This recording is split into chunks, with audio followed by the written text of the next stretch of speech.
August 21 புனித பத்தாம் பத்திநாதர்.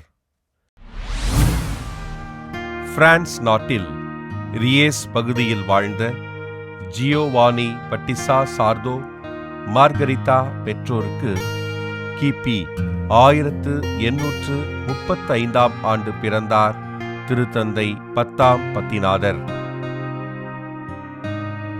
Joseph Melchior சார்தோ என்ற இயற்பெயரினை கொண்ட இவர் குருவாக விருப்பம் கொண்டு கிபி 1858 ஆண்டு குருவாக திருப்பொழிவு பெற்றார். மறையுறையில் சிறந்து விளங்கிய இவர் கிபி 1867 ஆண்டு பிரான்ஸ் நாட்டின் சால்சானோ பகுதியின் தலைமை குருவாக பொறுப்பேற்று ஆலயங்களையும் மருத்துவமனைகளையும் கட்டி எழுப்பினார். கிபி 1884 ஆண்டு மன்தூவா மறைமாவட்ட ஆயராக உயர்த்தப்பட்ட ஜோசப் அருட்பணியாளர்களுக்கும் குரு மாணவர்களுக்கும் பயிற்சி கொடுப்பதனை முக்கிய பணியாக மேற்கொண்டார்.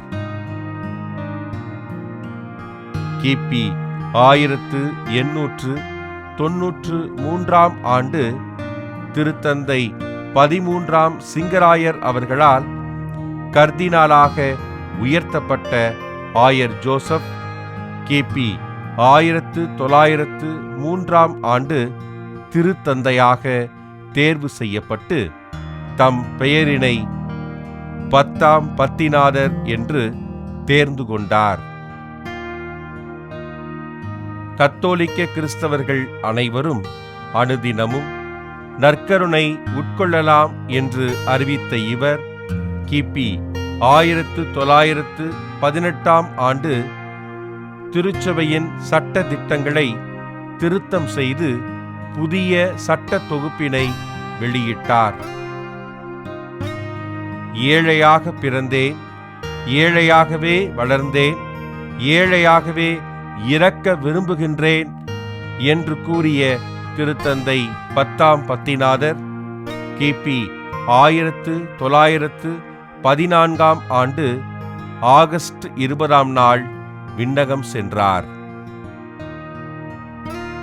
தனது ஆட்சி காலத்தில் திருச்சபையில் பல்வேறு சீர்திருத்தங்களை செய்து திருச்சபையினை நன்கு வழிநடத்திய திருத்தந்தை பத்தாம் பத்திநாதரை திருத்தந்தை 12 பத்திநாதர் 1954 ஆண்டு புனிதராக உயர்த்தி முதலாக நற்கருணை உட்கொள்பவர்களின் பாதுகாவலராக அறிவித்தார்.